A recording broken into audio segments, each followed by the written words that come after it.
Alright, so today we're going to be talking about what makes a core Ogdoadic Raika deck. What are the minimum amount of cards you can run for a consistent loop that allows you to get to most of your plays. I think this deck runs about 30 cards minimum, which allows you 10 spots for non-engine and just like hand traps and stuff. But to get started, we're going to be talking about, firstly, the Ogdoadic cards that we can be running. We're going to be talking about the Raika cards that we need to run, and then we're going to be talking about some cards that are of neither archetype but are needed for consistency in the deck.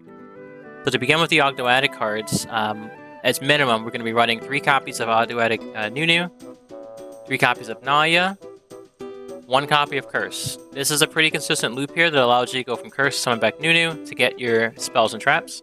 Well, spells in this case, but the next card we're going to be looking for is 1 copy of Zoha. Zoha plus Nunu is a 1-card combo. We're going to be looking for 2 to 3 copies of Ogdoadic Water Lily. I don't like 3 in this deck, just because I feel like it gets in the way sometimes, and opening Water Lily is fun, but as the other cards you'd rather open more. 2 to 3 copies of Ogdoadic Daybreak. Daybreak is a fantastic card, and while it is searchable, you don't want less than 2. Just for recursion later in the turn, and also because it banishes itself and you can't really get it back. 1 copy of Neville Abyss, and then you have the optional card of running 1 Ogdo Abyss. Ogdo Abyss is a really good boss monster, but it can be a little bit hard to summon sometimes. It gets in the way. For the Raika cards, you're going to be looking at 3 copies of Raika the Evil Seed. You're going to be looking for 2 copies of Armored Lizard, and 1 to 2 copies of Samurai Beetle. I don't like more than 1 copy of Samurai Beetle. Its effect is great, but it's not a level 4 for 1. And for 2, oftentimes you're going to be shuffling this back in the deck later and then searching it again, and it's searchable off of the next card we're going to talk about here, 2 to 3 copies of Ragnarok Bloom. Now, this one's a bit controversial, and most decks do run 3 copies of Bloom. I like 2 copies of Bloom because it's searchable, and while it is in your opening hand, the only thing you're really going to be doing with it is discarding a card. It is far better, I feel, as a combo tool in conjunction with Samurai Beetle. So you would use Evil Seed, search Samurai Beetle and Bloom, banish Samurai Beetle, and summon it back off of Bloom. So that way allows you that immediate summon onto the field. You're also going to be looking for 1 copy of Hunting Dance. You can run 2. As of right now, this is our only way to get rid of spells and traps and other back row, because this targets just cards, period.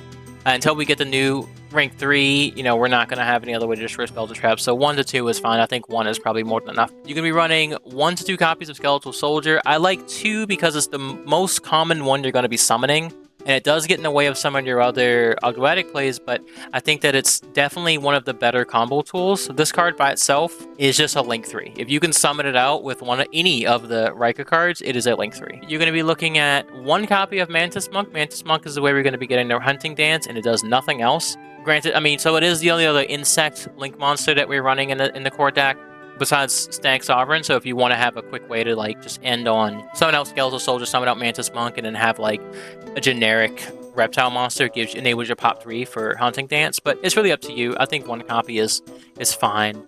1 to 2 copies of Chain Coils. Most people run 1 Chain Coils. I like 2 because we're running a deck that can lock you into reptiles. And this card alone, it's pretty strong to begin with for a Link monster, and goes up to 3,200 with Bloom, and also disabling hand effects, which is a fantastic effect, and it oftentimes does get banished. Oftentimes in the graveyard you can't do anything about it. I think 2 is an adequate amount. 1 copy of Stag Sovereign. It's a link 5. You'll never need more than 1. If it's banished face down, it's fine. Its pop effect is a little bit... It's reliable, but it's a little bit dangerous because you need 2 monsters. It is a hard 2, not up to 2, so just be careful with it. But yeah, this is your core package with just those cards. Now, the things that are off-engine, of course, you're going to want 3 copies of Snake Rain. This is probably the best card in your deck. This card enables everything. It turns on your entire deck. It is the best card in the deck, hands down. If you open Snake Rain, you essentially have full combo, no matter what you have. The second most important card I feel like is in the deck is going to be Night Sword Serpent. You can run 2 of these. I don't like running 2 because if it's in the grave, I can always send it, banish it, and then send it back again off of Ogdoadic Daybreak and another card. I can also diseffect to add in and discard. It discards for effect, so you can discard for effect and then summon it. So if it's in your hand, it's not that big of a deal. A lot of people run 2, but I think 1 is adequate. You're also going to be running 1 Reptilian Kotal. Kotal, I feel like, is a really strong card just because it plus Naya Armored Lizard or any of the links. I don't have them in here yet, but any of the link reptiles allows this card to just summon itself to the field for another body, and there's not a lot of cards in the deck that summon itself just from the hand, just naturally. To move on from the generic cards for Ogdoadic, we're also going to be looking for one Lone Fire Blossom. Lone Fire Blossom enables you to attribute yourself to get to Evil Seed. It pretty much just summons Evil Seed. You're going to be looking at one Serpentine Princess. This card is also another enabler for your Evil Seed. You shuffle it back into the deck, summon out Evil Seed, or you summon out Lone Fire Blossom if you already have one and you just need another body, and you have your Evil Seed on the field. This card is fantastic for enabling that. Granted, just remember it only summons level 3s. You can also summon out your Samurai Beetle if you really needed to. It's up to you, but it's just a great combo piece because these cards all shuffle back to begin their combo. In the extra deck, you're going to be looking at 1 or 2 copies of King of the Feral Imps. I really like 2 in my builds because very common do I utilize one effect and I just need another search, or very common have already used one and I've banished it or something because I didn't want to banish one of my Ogdoadic cards and I just need another one. I really think that 2 is optimal, but 1, if you're short on space, depending on what else you're running, you can definitely cut out 1 King of the Feral Imps as long as with one of the Chain Coils or Skeletal Soldiers. You're also going to want to run 1 Echidna. Reptilian Echidna enables you as another way to A, get over high-attack monsters, and B, to immediately go for your Ogdoadic plays. If you open no reptile, you don't have the right one, Echidna just searches it for you. And then you're going to be looking at, for the Cosmic Slicer line, you're going to be looking at 1 Cosmic Slicer, 1 Shock Trooper in frame, and then 1 Planet Pollutant Virus. I think that this is probably the core deck, and I would not run anything less than this. You can swap out a couple of cards. There's a couple of cards that are a little more optional that you can run. I mean, probably a more concise deck would have a little bit more than that, but I think this is the minimum that you should run. Not counting the extra deck, because I'm running a couple of 2-ofs that, like these 2, you could probably take out and cut down to 1. But this is the minimum main deck that I would say to run to make this deck function. It does struggle against back row because the only card you have to destroy back row is going to be Hunting Dance, but you can 100% with your extra slots throw in some hand traps and also stuff like Thrust, Talents, and Harpies. Some other cards that I have seen people run, there's a couple of reptiles that you could definitely put in if you're going for certain strategies besides Ogdo Abyss, is Vanguard of the Underground Emperor.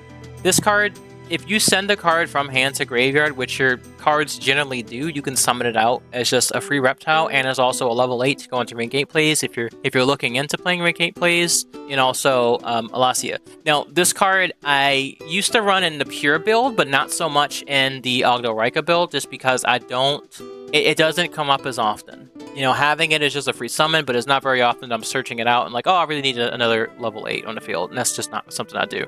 Black Mamba is another card because you can special summon it, but it sends a reptile from deck to grave, and I think that's a fantastic effect, but you can definitely cut it. It's not mandatory or necessary. I think the deck is consistent enough without it. And then Haggard Lizardos is our new card. Now, I run this card in every single reptile deck that I play because I think it's fantastic. It is a no-cost way to banish a monster and draw a card. I'm not seeing a lot of decks run it, just because they don't think that it's good enough or whatever, but I mean, it's a draw 1 for banishing a reptile, and that includes on the field or graveyard. As long as it was originally a reptile, you get a draw 1 and make a monster attack 0. The other card that I think that you could definitely run in the deck without any sort of recourse would be Melusine. Melusine, you're going to be summoning off of exclusively Kodo and another level 4. It is hard to get rid of because it cannot be sure about battle or card effects if it's summoned by reptiles. It's a very annoying effect to make monsters attack 0, but I think between these 2 cards, you can definitely make the deck a bit more consistent that way. Not that it really needs it. And you can also run a copy of 1 for 1. 1 for 1 would be used exclusively to summon out your Evil Seed. I personally think that Foolish Burial is a better card in this case because you already have a number of ways to get to Evil Seed, but 1 for 1 is definitely a 1-card starter for your Raika combos. But that's it.